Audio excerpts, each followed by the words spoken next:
বাস কালকে কোনো হোটেল পাইনি রাস্তার ধারে, এইখানটায় শুয়েছিল। আরও একটা দুঃখজনক কাহিনী আছে, সেটা পরে বিস্তারিত বলবো। চলো রাস্তায় গিয়ে দেখা হবে।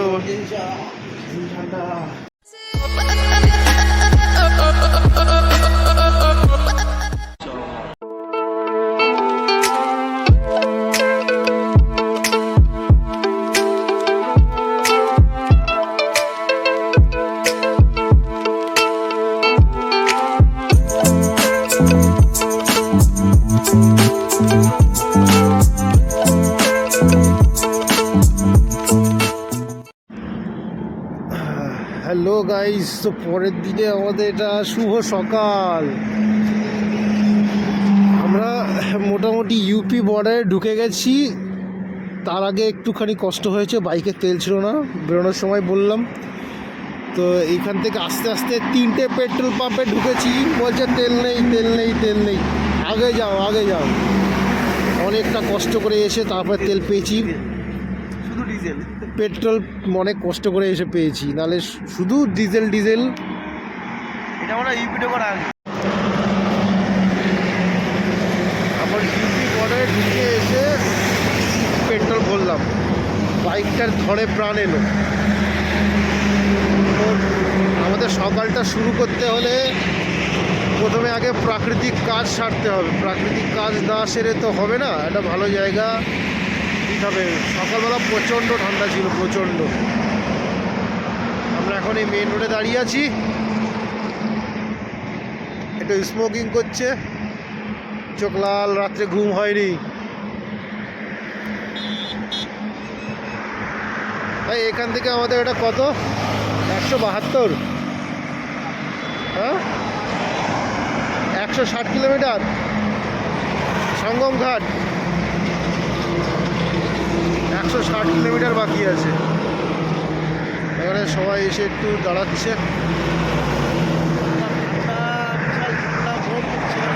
প্রচণ্ড ঠান্ডা।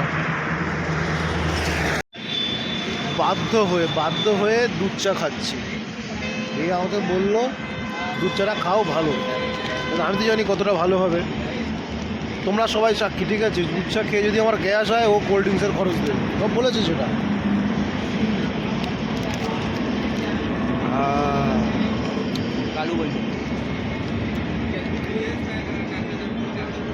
রোদটা এত সুন্দর লাগছে না ভাই।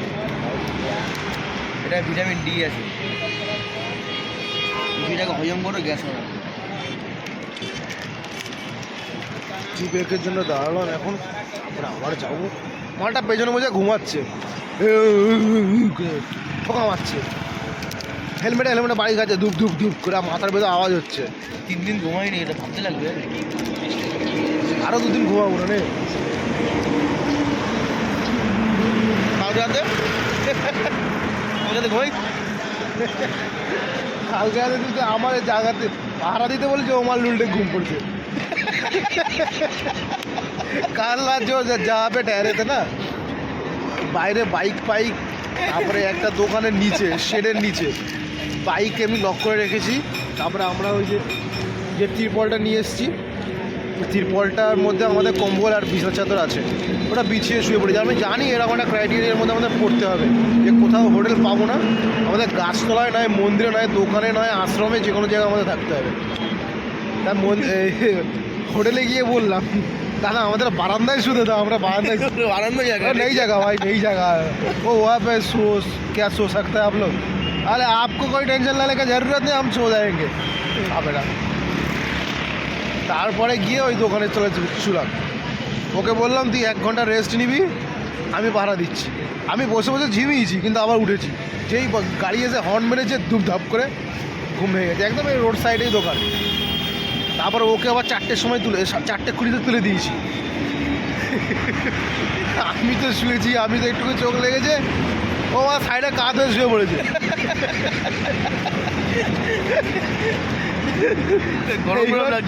এবার যখন 5:30 বেজে গেল, সামনে একটা চায়ের দোকানদার ছিল, বিহারি বাবু। ও এসে আমাদের ডাকছে, ओ भैया अरे उठ जाओ सामान बाबा का ले जाएगा कब अरे बोलो घुमाচ্ছিস কেন মাল ঘুম হ্যাঁ কে পুলিশ হ্যাঁ না পুলিশ তো তোর সময় এসেছিল পুলিশ আসবে রাত্রে পুলিশ এসে সাইরে বাজাচ্ছে মালকিনি এখন টসপস মারলো পুলিশও এসেছিল টর্চ মেরে দেখেছে বলছে এ ভাই ভুক্তভোগী আছে কোথাও না পেয়ে এখানে এসে ঢুকেছে তুমিটা তো একদম নিচ্ছ তো আমার ঠিক আছে আমি এরকম করে বসে রয়েছি এবারে গেজা ভেজা খেয়ে বসে আছি কিনা মাল দেখি গাড়ি দিকে নেবে টস ফস মারছি এ ওটা আমি এরকম করে তাকি ঘেটে একবার বসে আছি তো এরকম করে তাকি বসে আছে এ তাকিয়ে যাও না ও আছে হ্যাঁ দেখলো ঠিক আছে চলে চলে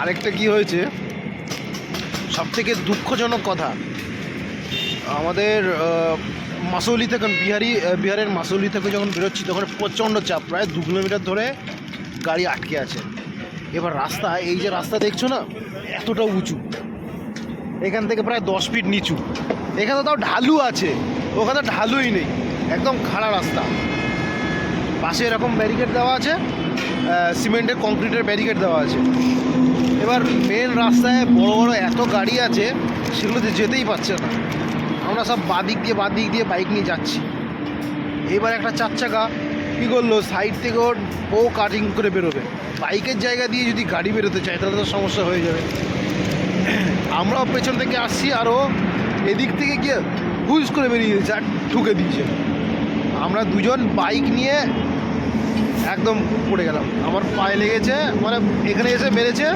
এখানে গাড়িতে লেগে গাড়ি আমার এখানে লেগে একটুখানি চলে গেছে গাড়ি পুরো ঢালে শুয়ে আছে ভাগ্য ভালো একদম নিচে অবধি গড়িয়ে পড়ে যায়নি তাহলে তুলতে গিয়ে খবর ছিল তারপর আমার তো জুতো খুলে গেল মানে যে একটা অ্যাক্সিডেন্ট হলে যা হয় মানে অ্যাক্সিডেন্ট হয়ে গেছে হালকা করেই ঠুকে দিয়েছে গাড়ি ধরে ফুটে গেছে খাদের মধ্যে হ্যাঁ খাদের মধ্যে পুরো পড়তে গিয়ে বেঁধে আছে শুধুমাত্র আর কি পেছনে যে চাকাটা উপরে আছে পেছনের চাকাটা উড়েছে তারপর ওই লোকগুলো এসে বেরিয়ে তখন তো জ্ঞান দিচ্ছে যে ছিল না বেরোচ্ছিল না ওরা ডাকেছিল একা তুলতে হচ্ছে না মালটা ওদের ডাক ওরা পালিয়ে যাচ্ছিল ওখান থেকে ডাকছি এদিকে আসা বলছে হ্যাঁ ভাইয়া আরে তারপরে বেরিয়ে তো বলছে কে ভাইয়া কে করে হ্যাঁ প্রথম তো তুই কথা বলেছিস আমি তো নিচে পড়েছিলাম নিচে পড়েছিলাম আমি তো জুতো খুঁজে বেড়াচ্ছিলাম ওরা জুতো সরি বুঝি পায়ের জুতো খুলে গেছে তারপরে জুতো কোথায় পেয়েও বাইকের উপরে ছিল বাইকের উপরে জুতো ছিল জুতো বাইকের উপরে ওটা খুলে পড়েছিল আর এই যে বাইক তো শেষ ঠিক আছে আর গার্ড লাগানো আছে যেহেতু অসুবিধা হয়নি বাইকের গ্যাস পাশে লাগানো আছে আমাদের হালকা পাতলা লেগেছে এবার এবার ওখান থেকে ওর যখন ডাকলো আমি উপরে আসলাম আমি জুতো খুঁজে পাচ্ছি না খালি পায়ে হাঁটতে পারছি না তারপরে বাইকের চাবিটা তুললাম আমার মোবাইলটা মাউন্টে লাগানো ছিল ওটা তুললাম তুলে ওরা আসলো আমি বলছি এবার রস্তি বস্তি হ্যাঁ নিকালো ওরা গাড়িতে 4-5 জন ছিল আমরা 2 জন ছিলাম এসে গাড়ি পুরো টেনে হেঁচড়ে তুলেছি মানে যেহেতু কংক্রিট ছিল না পাথর ছিল না শুধু শুকনো মাটি ছিল ওই জন্য আমাদেরও কারো লাগেনি বাইকেরও কোনো ক্ষতি হয়নি কিচ্ছু হ্যাঁ এবার তুলেছি টেনে ব্যাগের স্ক্র্যাচ হয় এবার মজা শুনো ড্রাইভার বেরিয়ে এসে আমাদের বাইকের নাম্বার প্লেট দেখেছে नंबर प्लेट देखे बोलছে এবং কথা শুনছে बंगाल से आए हो तुम लोग हाँ ऐसे कोई गाड़ी चलाता है मैं बोललाम देखो भाई ज्ञान मत दो ठीक है रास्ता यहाँ से 10 फुट दूरी पर है तुम भी गलत लेन पे हो मैं भी गलत लेन पे हूँ तुम्हारा ज्ञान यहाँ पर काम पे नहीं चलेगा वो तक तड़पाচ্ছে দুটো তিনটে এরকম দিলাম তারপর সুরসুর করে ওর কাছ থেকে মোবাইল নিয়েছে মোবাইল নিয়ে বলছে মোবাইলটা দাও তো ভাই মোবাইল নিয়ে ওর একটু গাড়ির যে ফ্রন্ট টায়ার ছিল ওর ওপরে একটুখানি বসে গেছে আরে ফাইবারের জায়গা ভেতরে জায়গা খুলে একটু টোকা মারলেই উঠে যাবে ডেবে গেছে একটু ডেবে গেছে জাস্ট ও সামনে তো পায়ে মেরেছে তখন গাড়িতে টাচ করেনি তো মেরেছে তো পায়েতেই ডেবে গেছে সামনের বনেট খুলে একটু ধাক্কা মেরেছে ও ঠিক হয়ে গেছে হ্যাঁ এইবার যখন আমি দেখলাম ওর তো বেশি ক্ষতি হয়নি পড়েছি আমরা আমি বলছি দেখো ভাই এখন জ্ঞান দিও না তুমি বাইকের লেন দিয়ে যদি তোমার গাড়ি নিয়ে তুমি ঢুকাতে চাও আর আমাদের মেরে দিয়ে এখানে একটা জ্ঞান হচ্ছে বাঙ্গাল থেকে এসে কী হয়েছে গাড়ি আমাদের বাড়িতেও রয়েছে আমরা কি বুঝি না নাকি ওইটুকুনিতে ডেবে গেলে কী হবে তারপরে আর প্রচুর জাম ছিল সেই সময় আমি বললাম যে ঠিক আছে যাও, তুমি আমাদের হেল্প করে দিয়েছো, ধাক্কাও মেরেছো, গাড়ি তুলেও দিয়েছো, ঠিক আছে যাও। তারপর আস্তে আস্তে বুঝতে পারলাম যে কোথায় কোথায় লেগেছে। আমার পায়ে লেগেছে, আমার এই যে হ্যান্ড গ্লাভসটা আছে এখানে ছিদ্র হয়ে গেছে, 2 হাতের ছিদ্র হয়ে গেছে। এই হাত ওই কমপক্ষে কটা ধাবা ঘুরলাম, 5টার বেশি, মোটামুটি 6টা-7টা ধাবা ঘুরেছি। 3টে 5টা। হ্যাঁ, আমি বললাম যে পুরো ফাঁকা জায়গায় হাইওয়ের পাশে যেগুলো আছে ওখানে চল, ভালো মতন পাবো। আর ওখানে পকেট কাটার জন্য এমন এমন সব করে রেখেছে, মানে পরোটা তরকারি মানে হাই ধরনের সব। 60 টাকা করে 60 টাকা 80 টাকা একটা পরোটার পিস। তারপরে 200 টাকা 250 টাকার নিচে কোনো সবজি নেই। আজ বাঙালি পেট ভাই, ওইসব খেয়ে হবে না, চল ভাত পাই কোথায় আর তারপর রুটি পাই কোথায়। এখানে এসে ওই চাवल दो चावल। चावल পানি নেই লাগেगा। चावल 4 रोटी। एक चावल हो गया, 4 रोटी है, दाल एक दाल हाँ डाल दीजिए। और ये सब्जी कौन सी कर दे, पनीर या आलू पालक बैंगन का साग। पनीर एक दाल एक पनीर। আর একটা দিলাম, এই লাড্ডু গোপাল ফ্যামিলি রেস্টুরেন্ট, হাইওয়ের পাশে। এখান থেকে আমাদের এখনও প্রায় 96 কিলোমিটার বাকি আছে, ওখানে এসে দাঁড়ালো। ভাই সেই আর্মি ট্রাকগুলো সেই ব্রিজের উপর ছিল। খেয়ে নিয়ে আগে, তারপরে কথা বলতে ভালো লাগবে, পিছন পেটের মধ্যে ছোঁচো দৌড়চ্ছে। গোপাল ধাবা, এইখানে এসে বাঙালিরা যারা আছো ভাত মাছ, এই মাছ না সরি, ভাত রুটি এসব খেতে পারবে। রুটি আর ডাল ও ভাত আর পনির, ঠিক আছে, একটু নুন বেশি চলে যাবে।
Devi or Sajjano. राम नगरी में आप लोगों का स्वागत है।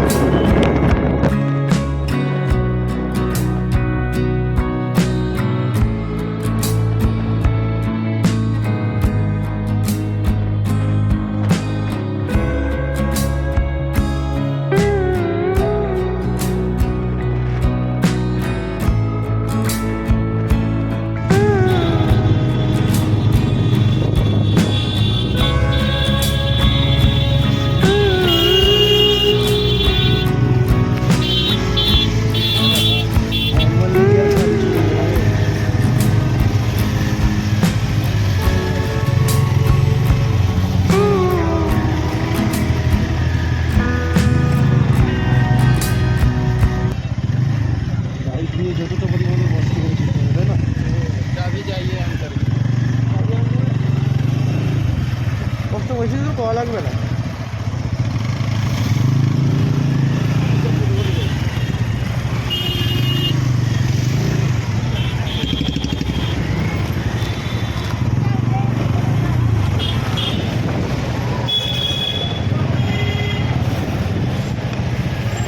এরিয়া আছে এদিকে কি সব গাড়ি পার্কিং।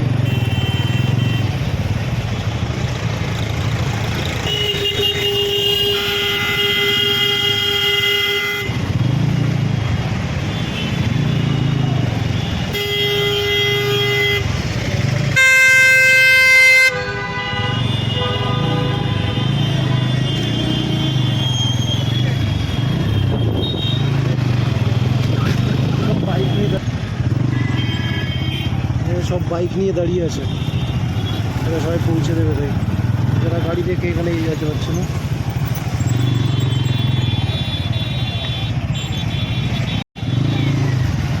ফাটবে ভাই, ওরা বাইকে ইয়ের মতো দাঁড়িয়ে আছে, র্যাপিডোর মতো। হ্যাঁ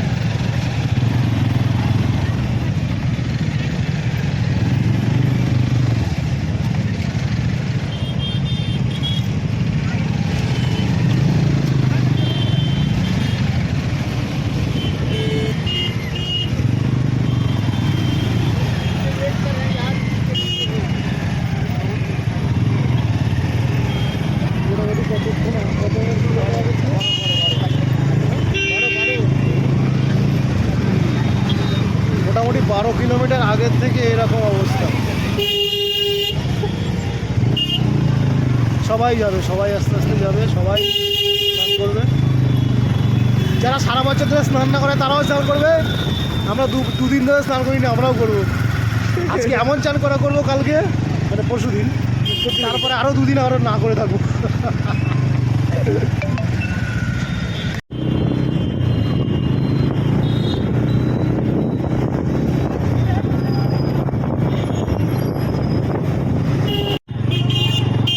সোজা সোজা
যেতে হবে।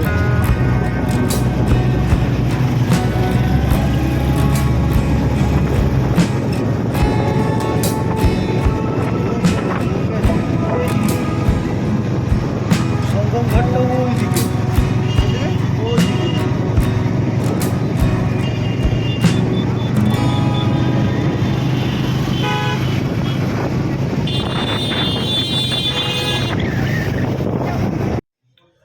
সবাই কারেন্ট নেই বলে দেখাতে পারছি না, বহু কষ্ট করে সংগ্রাম করে আমরা এই বাড়িটা পেয়েছি। হোটেলে আসা ছেড়েই দিয়েছিলাম, হোটেল যা দাম চাইছিল, মানে 5,000 টাকা তো নর্মাল, 8,000 টাকা 9,000 টাকা হচ্ছে পার নাইটের। আমার ভাই ফকির হয়ে যাবো, বাড়ি যাওয়ার পয়সা থাকবে না, ভিক্ষা করতে বসতে হবে তখন কুম্ভমেলায়, ঠিক আছে? কুম্ভমেলায় ভিক্ষা করে তারপর টাকা জোগাড় করে দেওয়া বাড়ি যেতে হবে। তাতেও হয়ে যেত, হয়তো বেশি দিন সময় লাগতো।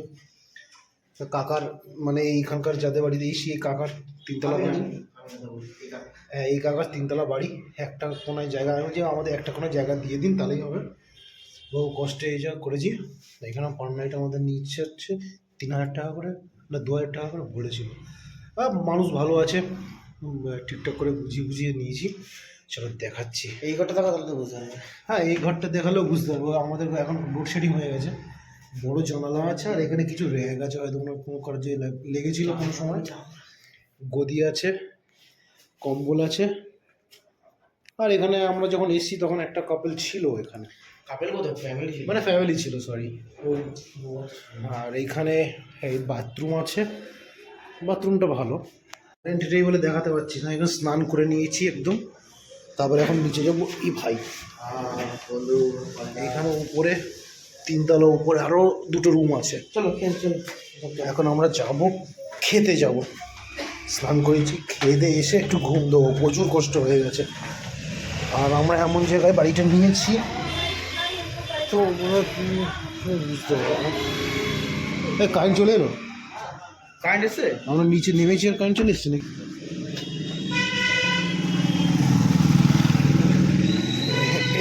এই যে লেখাটা আছে, এই নম্বরে ফোন করবে।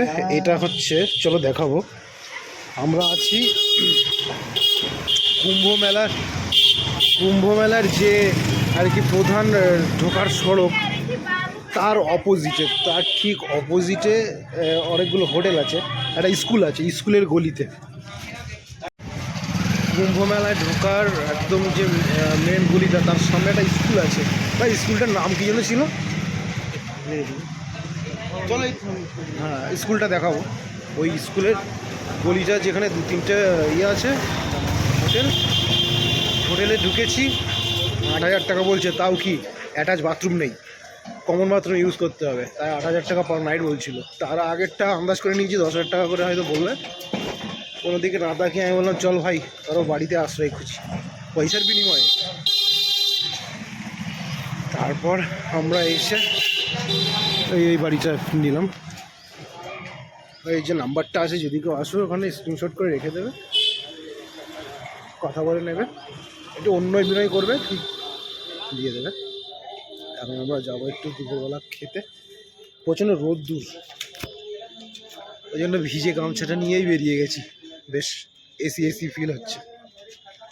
দেখি কি খাওয়া যায়। তা আমরা এইগুলি দিয়ে এসেছিলাম। হ্যাঁ এই তো বইটা, এটা দিয়ে এসেছিলাম না? বিশাল দুপুরে খাবার স্টার্ট করে দিয়েছি, আগের খাবার নিয়ে নিয়েছি।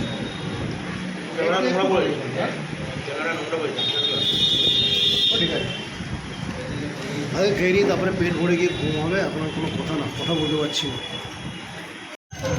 वेस्ट बंगाल में चलता है क्लियर, इधर से न्यूक्लियर ही बना दिया, स्फोट डालेगा, सब स्फोट डालेगा। उस साइड में वो जो ওখানে যে মূর্তিগুলো দেখা যাচ্ছে, ওই মূর্তির ওখান থেকে ডান সাইডে টার্নিং নিয়ে এইখানে এসে এই যে বাগড় চৌরাহা, বাংলায় লেখা আছে সঙ্গম, এই বোর্ডটা, এই গলি থেকে আমরা ঢুকেছি। এই বাড়িটা আছে, এই বাড়িটা একটা সুন্দর একটা বাংলো আছে, বাংলোর সামনে একটা গরু আছে, যার ইমেজটাই পুরো নষ্ট করে দিল।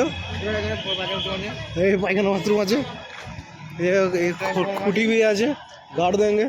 না ট্রান্সফর্মার আছে কেন একটা, এই ট্রান্সফর্মার বাংলাদেশ গাড়ি আছে। अच्छा सब दिखा दे रहा है। এইদিকে না, কোন দিকে ওই না আগে শুধু এদিক ওদিক করছে এই ছেলেটা। ভাই শ্যাম্পু নিয়ে লো। মুড নেই এটা हंटर लेके चला यार। कहाँ से? ये तो पश्चिम बंगाल से। আরে कहाँ गए लोग? তাহলে এখানে তো মানে বেশি দূর না তাহলে। হ্যালো গাইস, এখন ঘুম থেকে উঠলাম 10 তারিখে রাত দুপুরবেলা খেয়ে দিয়ে ঘুমিয়েছিলাম।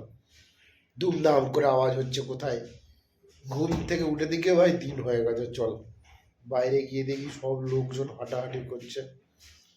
এবার ফোন ঘেটে দেখছি যে বুঝতে পারছি না রাত না দিন। জলের বোতল নিয়ে নিচে চলে গেছি, তাও বুঝতে পারছি না रात ना दिन। ये इस घर का जो मालकिन है ना, उसको जाके पूछा मैंने, फिर शाम है या दिन हो गया? भाई नहीं रात को 1:30 बजे। লাও ঢালা এই পল্লব ঘুম থেকে উঠে গেছে, উঠে বলছে শুধু দিন না রাত বুঝতে পারছি না, বলে হবে একটা। ওই তো রাত্রেবেলা খাবারও হয়ে গেছে, রাত্রেবেলা খাবার। बहुत भीड़ है, ऐसा 12 तारीख के लिए तैयारी में चल रहा है। এখন আবার ঘুমাবো, দেখি ঘুম আসে কিনা। এখন কটা বাজে? 2টো বেজে গেছে। এইখানে শুয়েছি, শোয়ার ব্যবস্থা মোটামুটি খারাপ না। এখানে আমাদের জামা কাপড় আছে, ছেলে মানুষ তো গোছ গাছ রাখতে পারিনি, নেবার পরবো আর ময়লা করবো, এক সাইডে রেখে দেবো। দুদিন স্নান করিনি, কালকে এসে জব স্নান করেছি, ঠান্ডাও লেগে গেছে। নাইট আরে দুবার গুড নাইট বলা হচ্ছে আজকে, তাই না ভাই? দুইবার গুড নাইট। ওকে।